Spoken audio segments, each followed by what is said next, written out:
Nous voulons poursuivre ce matin notre lecture du Lévitique. Et ce sera le dernier message sur ce livre qui a retenu notre attention pendant plusieurs semaines.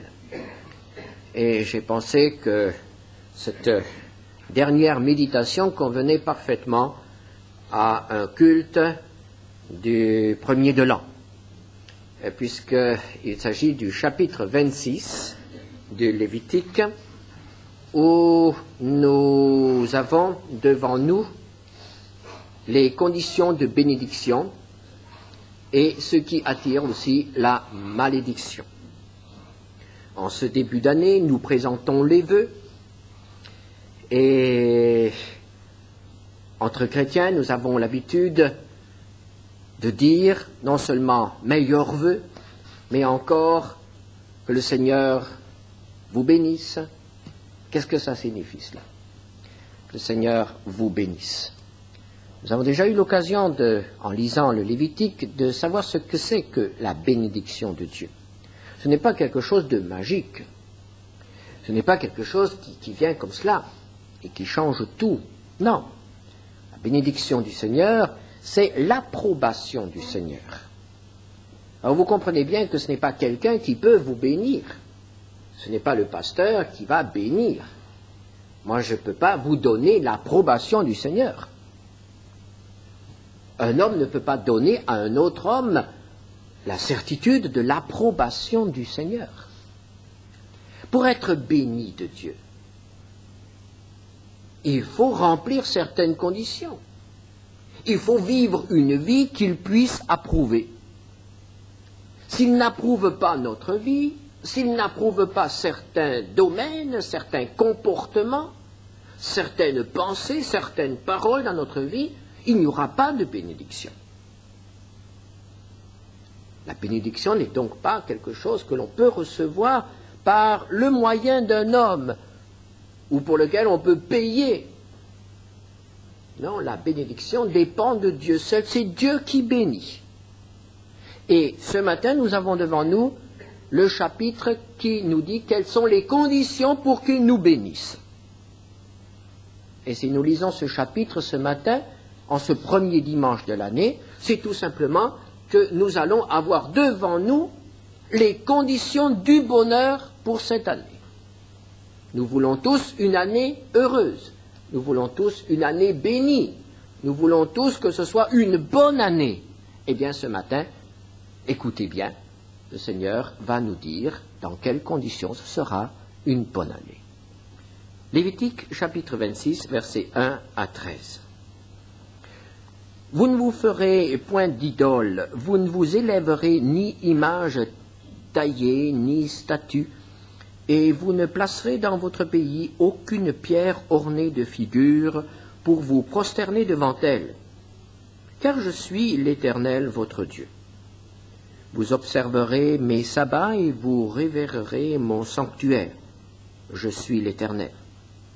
Si vous suivez mes lois, si vous gardez mes commandements et les mettez en pratique, je vous enverrai des pluies en leur saison. La terre donnera ses produits, et les arbres des champs donneront leurs fruits. À peine aurez-vous battu le blé que vous toucherez à la vendange, et la vendange atteindra les semailles. Vous mangerez votre pain à satiété, et vous habiterez en sécurité dans votre pays. Je mettrai la paix dans le pays, et personne ne troublera votre sommeil. Je ferai disparaître du pays les bêtes féroces, et l'épée ne passera point par votre pays. Vous poursuivrez vos ennemis, et ils tomberont devant vous par l'épée. 5 d'entre vous en poursuivront 100, et 100 d'entre vous en poursuivront 10 000, et vos ennemis tomberont devant vous par l'épée. Je me tournerai vers vous, je vous rendrai féconds, et je vous multiplierai, et je maintiendrai mon alliance avec vous. Vous mangerez des anciennes récoltes, et vous sortirez les vieilles pour faire place aux nouvelles. J'établirai ma demeure au milieu de vous, et mon âme ne vous aura point en horreur. Je marcherai au milieu de vous, je serai votre Dieu, et vous serez mon peuple. Je suis l'Éternel, votre Dieu, qui vous ai fait sortir du pays d'Égypte, qui vous ai tiré de la servitude. J'ai brisé les liens de votre joug et je vous ai fait marcher la tête levée. Quelles sont les bénédictions que le Seigneur promet à son peuple, à tous ceux qui se conforment à sa parole, à tous ceux qu'il peut approuver. Je dirais que la première bénédiction, la première manifestation de cette bénédiction sera la prospérité. Au verset 4 et 5, Dieu bénira notre travail. Dieu bénit le travail de l'homme. Il est dit ici, je vous enverrai les pluies en leur saison, la pluie au bon moment. Cela était, pour ce peuple qui vivait de l'agriculture, c'était déterminant. Nous savons bien que tout travail est vain, le labourage, les semailles, les soins qui sont apportés aux champs, tout cela est inutile si la pluie ne vient pas. Si la pluie vient trop tôt, si la pluie vient trop tard, s'il y a trop peu de pluie ou trop de pluie, la pluie joue encore dans ce pays un rôle déterminant. Et c'est une image pour nous. Le Seigneur est prêt à bénir notre travail. Le Seigneur veut que nous travaillions. Mais la parole de Dieu nous dit que tous les efforts de l'homme sont vains si Dieu n'intervient pas, si Dieu n'aide pas. Et si en ce début d'année, nous avons tous, ou presque tous, un métier, un emploi, qui sait ce qui va advenir au cours de cette année? Malgré toute notre bonne volonté, malgré tous nos efforts, Dieu est prêt à bénir.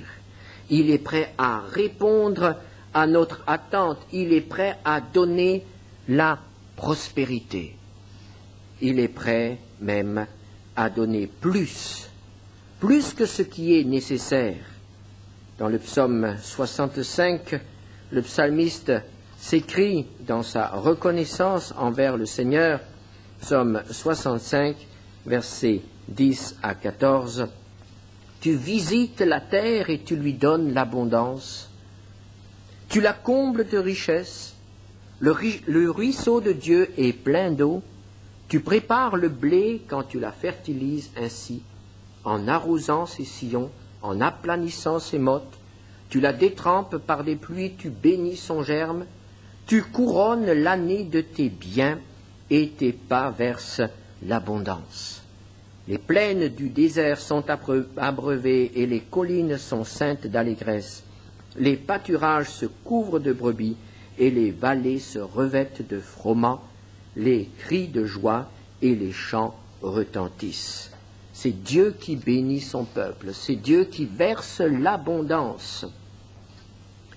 Évidemment, dans la Nouvelle Alliance, la bénédiction ne se manifeste pas par l'abondance matérielle. Il y a là une différence fondamentale. Dans l'Ancienne Alliance, lorsque Dieu approuvait les voies d'un homme, il lui donnait la prospérité.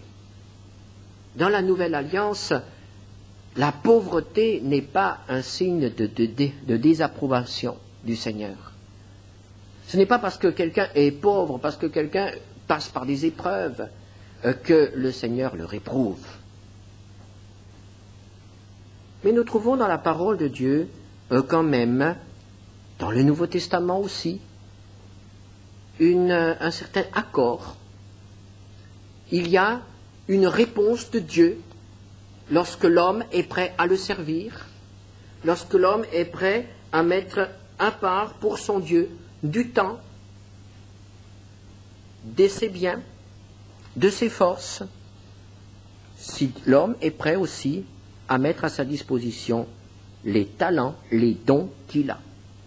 Prenons dans 2 Corinthiens au chapitre 9, les versets 6 à 11. 2 Corinthiens 9, versets 6 à 11. Sachez-le, celui qui sème peu moissonnera peu, et celui qui sème abondamment moissonnera abondamment. que chacun donne comme il l'a résolu en son cœur, sans tristesse ni contrainte, car Dieu aime celui qui donne avec joie. Et Dieu peut vous combler de toutes sortes de grâces, afin que, possédant toujours en toutes choses de quoi satisfaire à tous vos besoins, vous ayez encore en abondance pour toute bonne œuvre. Selon qu'il est écrit, il a fait des largesses, il a donné aux indigents, sa justice subsiste à jamais. Celui qui fournit de la semence au semeur et du pain pour sa nourriture, vous fournira et vous multipliera la semence, et il augmentera les fruits de votre justice. Vous serez de la sorte enrichis à tous égards pour toute espèce de libéralité qui par notre moyen feront offrir à Dieu des actions de grâce. La bénédiction se manifeste lorsque nous arrivons à surmonter notre égoïsme naturel, lorsque nous arrivons à briser l'avarice, lorsque nous arrivons à être dégagés de ces choses qui veulent nous asservir, le Seigneur est prêt à nous bénir, à bénir dans le domaine spirituel. Dans la richesse de la communion avec lui, dans l'intensité de la vie spirituelle, du service, dans les fruits que le Seigneur nous donne dans ce service, il y a là une réponse que le Seigneur accorde à ses enfants.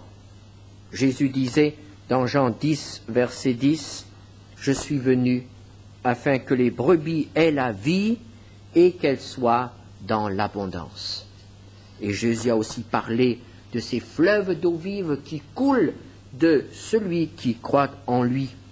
Jean 7, verset 38, « Celui qui croit en moi, des fleuves d'eau vive couleront de son sein, comme dit l'Écriture. » Voici donc la première manifestation de la bénédiction, de l'approbation de Dieu. C'est la prospérité. Prospérité essentiellement spirituelle, évidemment, dans la Nouvelle Alliance. La deuxième manifestation sera la sécurité. Au verset 5, « Vous habiterez en sécurité dans votre pays. » La sécurité par rapport tout d'abord aux animaux sauvages qui étaient encore dans le pays. Au verset 6, « Je ferai disparaître du pays les bêtes féroces. » La Bible rend témoignage qu'il y avait à cette époque-là des lions. David parle de l'ours. Il y a aussi le loup. Donc il y avait là des bêtes qui pouvaient mettre les troupeaux et les hommes en danger. Et Dieu dit, je vous donnerai la sécurité, je ferai disparaître ces ennemis. Mais il y a aussi l'insécurité qui vient de l'homme et qui est bien plus à craindre encore. Au verset 6, « Je ferai disparaître aussi, personne ne troublera votre sommeil et l'épée ne passera point par votre pays. » Dieu va mettre une barrière, un rempart autour de son peuple et il va lui donner la paix. Au verset 6 toujours, « Je mettrai la paix dans le pays. » Et s'il y a quelque chose que les hommes recherchent aujourd'hui et souhaitent aussi, c'est certainement la paix. Que le Seigneur nous donne une année de paix, une année de sécurité. L'insécurité augmente de plus en plus aujourd'hui, dans tous les pays, aussi chez nous. Alors nous aspirons à connaître la sécurité. Mais qui nous protégera? Ce n'est pas en augmentant les armées, ce n'est pas en augmentant les forces de police que nous serons davantage en sécurité. La sécurité, la paix est un don de Dieu. Dieu est prêt à nous donner sa paix. La paix qui surpasse toute intelligence. Mais il y a aussi l'insécurité intérieure.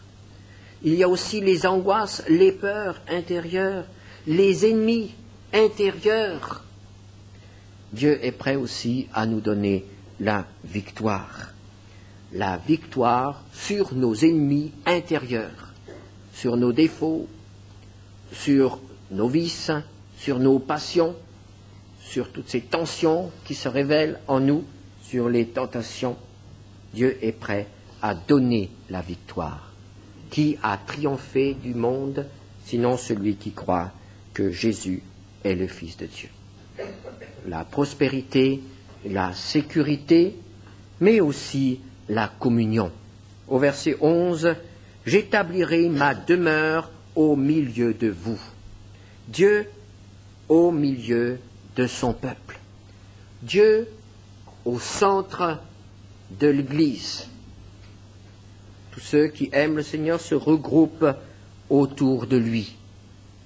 Mais que servirait un culte tel que nous le célébrons ce matin si le Seigneur n'était pas là?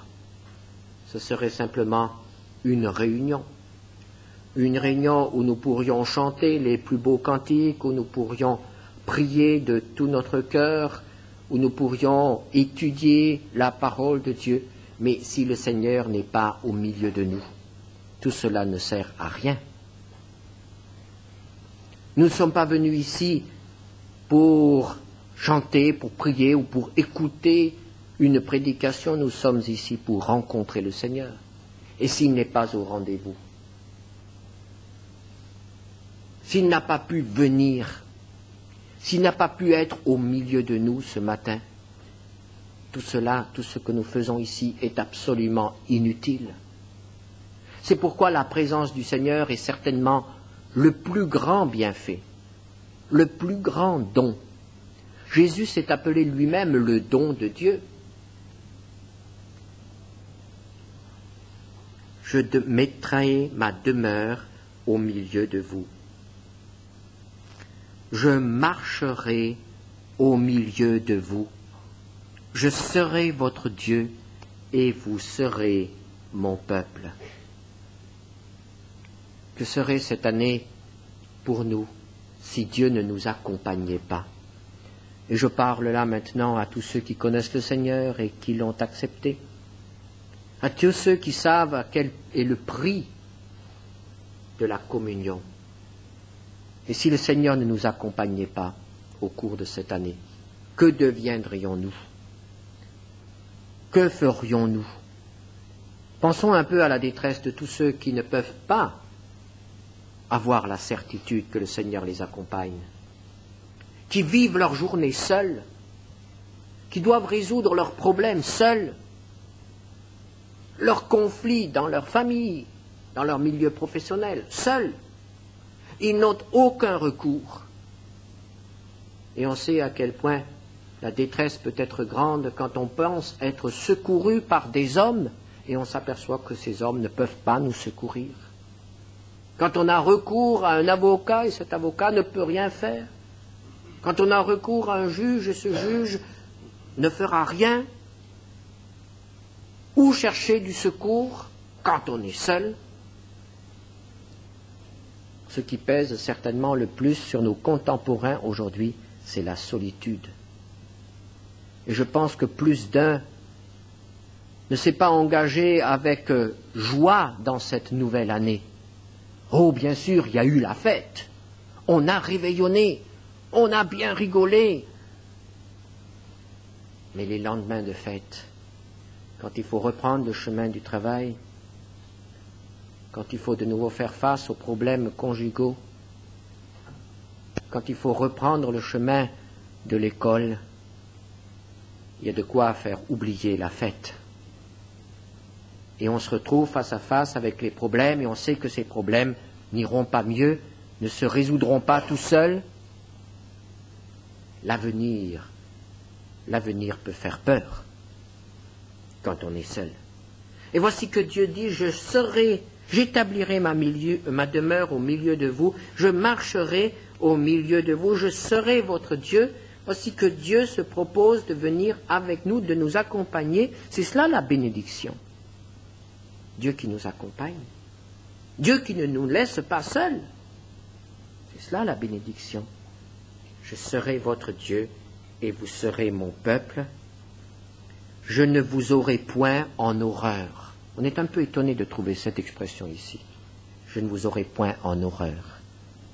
Mais voyez-vous, notre vie est telle que Dieu, s'il s'écoutait, nous aurait en horreur. Notre vie ne peut que faire horreur à Dieu. Notre vie est tout à fait à l'opposé de tout ce qu'est Dieu. Nous sommes dans le péché, nous sommes dans l'impureté, nous sommes dans l'égoïsme.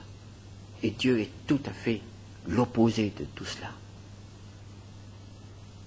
Mais alors il dit, eh bien malgré ce que vous êtes, je ne vous aurai point en horreur. C'est cela la bénédiction, c'est cela la grâce. Il nous accueille malgré ce que nous sommes et il est prêt à marcher avec nous. Ce sont là les promesses pour ceux que Dieu approuve. Mais écoutons maintenant ce qui se passe lorsque Dieu ne peut pas approuver les voies d'un homme, la vie d'un homme. Que se passe-t-il alors? Mais si vous ne m'écoutez point et ne mettez point en pratique tous ces commandements, si vous méprisez mes lois et si votre âme a en horreur mes ordonnances, en sorte que vous ne pratiquiez point tous mes commandements et que vous rompiez mon alliance, voici alors ce que je vous ferai. J'enverrai sur vous la terreur et la consomption et la fièvre qui rendront vos yeux languissants et votre âme souffrante. Et vous sèmerez en vain vos semences, vos ennemis la dévoreront. Je tournerai ma face contre vous et vous serez battus devant vos ennemis. Ceux qui vous haïssent domineront sur vous et vous fuirez sans que l'on vous poursuive. Si malgré cela vous ne m'écoutez point, je vous châtierai 7 fois plus pour votre péché. Je briserai l'orgueil de votre force, je rendrai votre ciel comme du fer et votre terre comme de l'airain. Votre force s'épuisera inutilement, votre terre ne donnera pas ses produits, les arbres de la terre ne donneront pas leurs fruits. Si vous me résistez et ne voulez point m'écouter, je vous frapperai 7 fois plus selon vos péchés. J'enverrai contre vous les animaux des champs qui vous priveront de vos enfants, qui détruiront votre bétail et qui vous réduiront à un petit nombre, et vos chemins seront déserts. Si ces châtiments ne vous corrigent point, et si vous me résistez, je vous résisterai aussi, et je vous frapperai 7 fois plus pour votre péché. Je ferai venir contre vous l'épée qui vengera mon alliance. Quand vous vous rassemblerez dans vos villes, j'enverrai la peste au milieu de vous, et vous serez livrés aux mains de l'ennemi. Lorsque je vous briserai le bâton du pain, 10 femmes cuiront votre pain dans un seul four et rapporteront votre pain au poids. Vous mangerez et vous ne serez point rassasiés. Si malgré cela vous ne m'écoutez point, et si vous me résistez, je vous résisterai aussi avec fureur, et je vous châtierai 7 fois plus pour vos péchés. Vous mangerez la chair de vos fils, et vous mangerez la chair de vos filles. Je détruirai vos hauts lieux, j'abattrai vos statues consacrées au soleil, je mettrai vos cadavres sur les cadavres de vos idoles, et mon âme vous aura en horreur. Je réduirai vos villes en désert, je ravagerai vos sanctuaires, je ne respirerai plus l'odeur agréable de vos parfums. Je dévasterai le pays, et vos ennemis qui l'habiteront en seront stupéfaits. Je vous disperserai parmi les nations, et je tirerai l'épée après vous. Votre pays sera dévasté, vos villes seront détruites. Alors le pays jouira de ses sabbats tout le temps qu'il sera dévasté, et que vous serez dans le pays de vos ennemis. Alors le pays se reposera et jouira de ses sabbats. Tout le temps qu'il sera dévasté, il aura le repos qu'il n'avait pas eu dans vos sabbats, tandis que vous l'habitiez. Je rendrai pusillanime le cœur de ceux d'entre vous qui survivront dans les pays de leurs ennemis. Le bruit d'une feuille agitée les poursuivra, ils fuiront comme on fuit devant l'épée, ils tomberont sans qu'on les poursuive. Ils se renverseront les uns sur les autres comme devant l'épée sans qu'on les poursuive. Vous ne subsisterez point en présence de vos ennemis. Vous périrez parmi les nations et le pays de vos ennemis vous dévorera. Ceux d'entre vous qui survivront seront frappés de langueur dans leurs iniquités, dans le pays de leurs ennemis. Ils seront aussi frappés de langueur pour les iniquités de leurs pères. Ce qui revient dans ce texte, c'est l'attitude envers la parole de Dieu.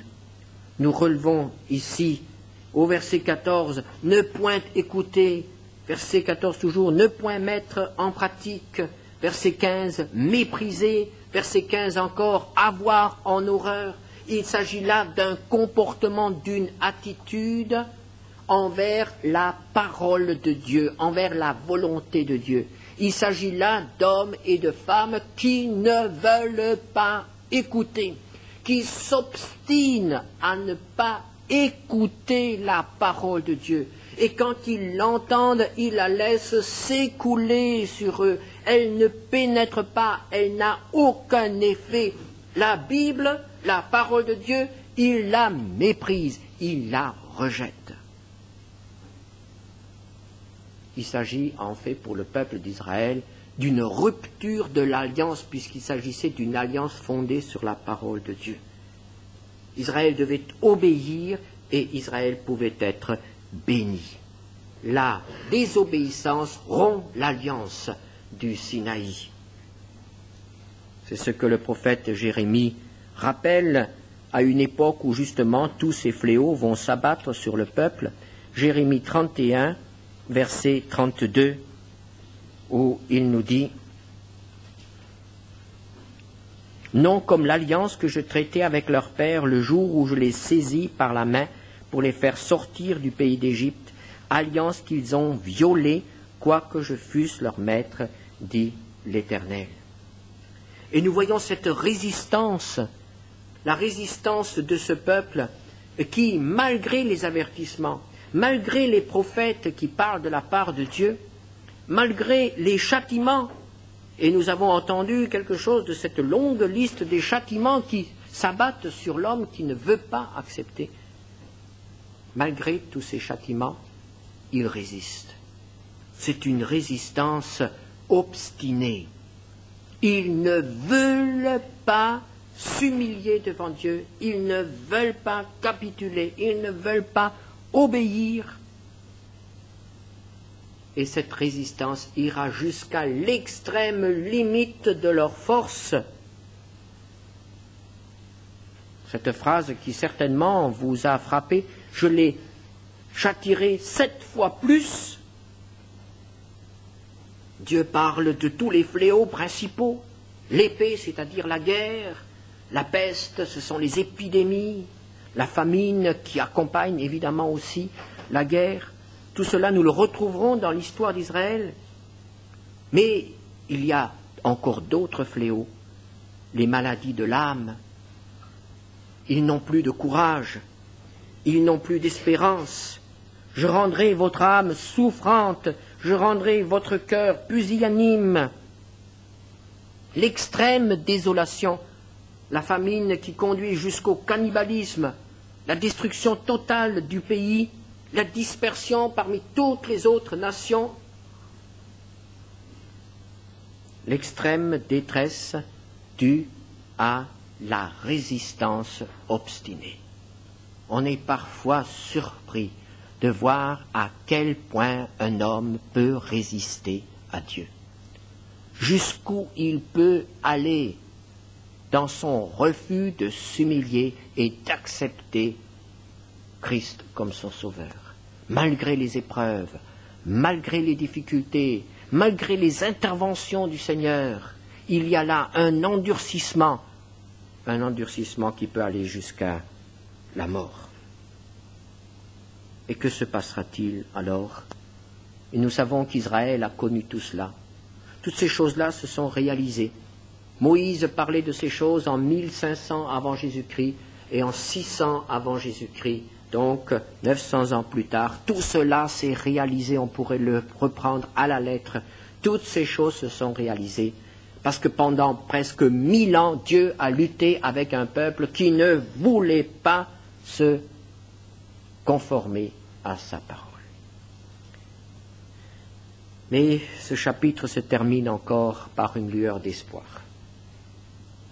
Parce que ce Dieu qui paraît si terrible, ce Dieu qui ici se révèle comme un juge et qui châtie celui qui ne se tourne pas vers lui, qui n'abandonne pas ses mauvaises voies, ce Dieu est le Dieu de l'espérance, le Dieu du pardon, le Dieu de l'amour.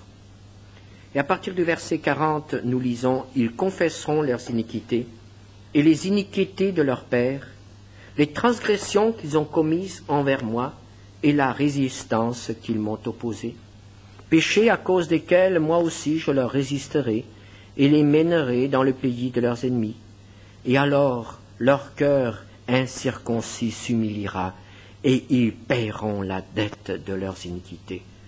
Je me souviendrai de mon alliance avec Jacob, je me souviendrai de mon alliance avec Isaac, et de mon alliance avec Abraham, et je me souviendrai du pays.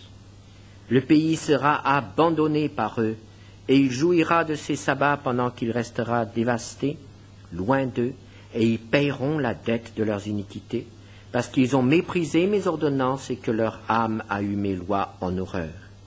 Mais lorsqu'ils seront dans le pays de leurs ennemis, je ne les rejetterai pourtant point, et je ne les aurai point en horreur jusqu'à les exterminer, jusqu'à rompre mon alliance avec eux, car je suis l'Éternel, leur Dieu. Je me souviendrai en leur faveur de l'ancienne alliance par laquelle je les ai fait sortir du pays d'Égypte. Aux yeux des nations, pour être leur Dieu, je suis l'Éternel. Tels sont les statuts, les ordonnances et les lois que l'Éternel établit entre lui et les enfants d'Israël sur la montagne du Sinaï par Moïse. Quel est le premier pas dans la restauration? C'est tout d'abord la confession. Ils confesseront leurs iniquités, ils confesseront les iniquités de leur père, ils confesseront leurs transgressions, ils confesseront leur résistance. Pourquoi la confession? La confession est la clé, le premier pas de la restauration. Parce que celui qui reconnaît son péché, il ne s'agit pas là, évidemment, de la confession que l'on peut pratiquer dans l'oreille d'un prêtre, il ne s'agit pas de cela dans la Bible, il s'agit de la confession directe à Dieu, l'homme n'a rien à voir, là il n'y a pas d'intermédiaire. Lorsque nous reconnaissons nos péchés, lorsque nous sommes prêts à dire « Seigneur, c'est vrai, j'ai péché. Seigneur, c'est vrai, je suis un pécheur, je mérite ta colère », c'est le premier pas. Le premier pas qui nous délivre de la résistance, qui brise la résistance. Dieu l'appelle la circoncision du cœur. Il se passe quelque chose dans notre cœur. Notre cœur, avec son enveloppe si dure, est enfin brisé. Et Dieu peut nous parler. Nous pouvons nous approcher de Dieu lorsque nous reconnaissons enfin que nous avons péché, que nous avons besoin de son pardon. Et alors, que se passe-t-il? Dieu se souvient alors de son alliance. Dieu se souvient de ses promesses. Oh, il ne s'agit pas de l'alliance du Sinaï, parce qu'elle est basée sur l'obéissance. Dieu a donné la loi et il faut l'appliquer. Mais il s'agit ici, c'est très clair, de l'ancienne alliance, de la première alliance, l'alliance avec Jacob, l'alliance avec Abraham. Cette alliance sans condition. Dieu a aimé Abraham et Abraham a aimé Dieu. C'est une alliance d'amour entre un homme et Dieu. Et Dieu alors a dit à cet homme, « Tes descendants, je ne les oublierai jamais. Je ne les rejetterai jamais définitivement. » C'est la raison pour laquelle Dieu a jamais abandonner totalement son peuple d'Israël. Et si aujourd'hui les Juifs retournent en Israël, s'ils ont une patrie, et si nous savons que malgré tout ce qui peut se passer, malgré tous les ennemis, malgré toutes les résolutions des nations, Israël restera dans ce pays. Israël y connaîtra la paix. Pourquoi? Pas parce que ce peuple est meilleur que les autres, mais parce qu'il y a une alliance, parce qu'il y a une promesse, parce que Dieu s'est engagé envers Abraham de donner ce pays à ses descendants. Cela date de 4000 ans, mais c'est encore valable. Et chaque juif que nous rencontrons aujourd'hui est un témoignage de la fidélité de Dieu à ses promesses, aux anciennes promesses qui les lient à Abraham. Nous pouvons avoir confiance en un Dieu qui se souvient de ses promesses faites il y a 4000 ans. Nous pouvons avoir confiance en ce Dieu-là. C'est le Dieu de l'amour, le Dieu de la miséricorde. Et lorsque ce Dieu se souvient de nous, lorsque ce Dieu peut approuver nos voies, il est aussi prêt à nous bénir. Nous avons donc ce matin vu ensemble les conditions pour avoir une bonne année. La bonne année ne dépend pas des hommes. La bonne année ne dépendra pas de nos voisins, de notre mari ou de notre femme, de nos parents ou de nos enfants. La bonne année dépend de nos relations avec Dieu. Et la parole de Dieu nous dit comment vivre cette année de manière à ce que Dieu puisse nous approuver. Amen. Prions ensemble. Seigneur notre Dieu, nous te remercions de tout notre cœur parce que tu ne nous laisses pas dans l'ignorance. Tu es le Dieu qui est prêt à nous prendre par la main et à nous conduire par le chemin où nous connaîtrons le vrai bonheur. Si souvent, Seigneur, nous nous heurtons à des difficultés, des problèmes, si souvent nous sommes dans la détresse, si souvent nous avons peur du lendemain, mais Seigneur, nous avons la réponse dans ta parole. Il suffit de lire, il suffit de chercher, il suffit de croire, il suffit de te faire confiance pour que tu nous diriges dans les voies de la paix, dans les voies du bonheur que nul homme ne peut troubler. Nous t'en remercions, Seigneur, et nous te prions pour chacun d'entre nous afin que cette année nouvelle soit une année qui nous rapproche de toi et que de grands progrès soient faits dans nos relations avec toi. Et nous te prions pour les membres de nos familles qui ne te connaissent pas encore, pour nos amis, pour nos connaissances, pour lesquels nous prions. Nous te demandons, touche leur cœur, continue à te révéler à eux et dans ta miséricorde, sauve-les. Sauve-les de la dureté du cœur, sauve-les de l'indifférence et du péché. Amen.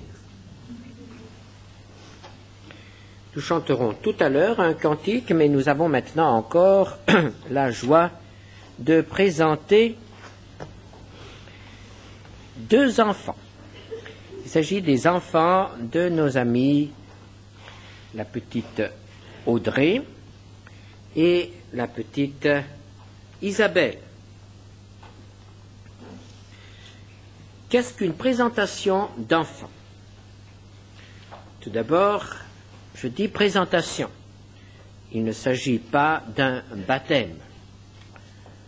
Le baptême, tel que Jésus l'a institué, est pour ceux qui savent ce qu'ils font, est pour ceux qui savent ce qu'ils demandent. Jésus a dit de baptiser les disciples, c'est-à-dire ceux qui croient en son nom. Un petit bébé, tel qu'Isabelle, et même un petit enfant, ne peuvent pas connaître Jésus, ne peuvent pas encore croire en lui. Le Seigneur les aime, mais eux ne le connaissent pas encore. Quand ils le connaîtront, quand ils l'accepteront comme leur sauveur, c'est-à-dire quand ils seront prêts à lui confier leur vie, à vivre avec lui, alors nous les baptiserons, si nous sommes encore là. Mais j'espère qu'ils ne tarderont pas trop. Mais nous les baptiserons, parce que le baptême est pour ceux qui croient, pour ceux qui s'engagent, pour ceux qui savent ce qu'ils font. Le baptême n'est pas pour ceux qui ne savent pas ce qu'ils font. Alors, qu'est-ce qu'une présentation? Je vais lire avec vous quelques versets dans l'évangile de Marc. L'évangile de Marc au chapitre 10, versets 13 à 16.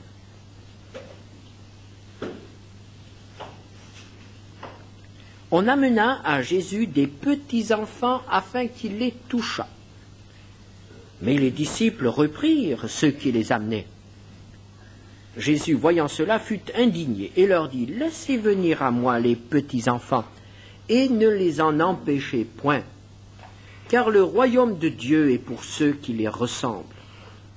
Je vous le dis en vérité, quiconque ne recevra pas le royaume de Dieu comme un petit enfant n'y entrera point. » Puis il les prit dans ses bras et les bénit en leur imposant les mains. À l'époque de Jésus, les enfants ne comptaient pas beaucoup. Et lorsque les disciples ont vu des mamans qui venaient avec leur progéniture, qui devait être nombreuse et bruyante, ils ont dit, il ne faut quand même pas que les enfants viennent et dérangent.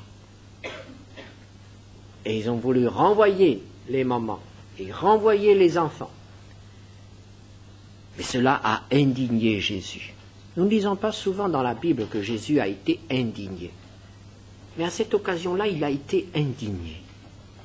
Il a été indigné du comportement de ses disciples, qui empêchaient les enfants de le rencontrer. Ceci est une leçon pour nous. Car évidemment, on peut empêcher un enfant de rencontrer Jésus de plusieurs manières. Tout d'abord, évidemment, en ne lui parlant jamais de Jésus, en ne lui donnant pas l'occasion de lire la parole de Dieu. Ceux qui agissent ainsi prennent une très lourde responsabilité. Mais il y a un autre moyen d'empêcher les enfants de rencontrer Jésus. On peut les amener chaque dimanche à l'école du dimanche. On peut faire le culte de famille tous les jours avec eux. On peut leur parler de Jésus et on peut leur dire même « convertis-toi ». Mais si notre vie, si notre comportement personnel, en tant que parents ou en tant qu'adultes qu'ils fréquentent dans l'Église, par exemple, ne correspond pas aux enseignements de la parole de Dieu, les enfants auront vite fait de dire « c'est de l'hypocrisie ».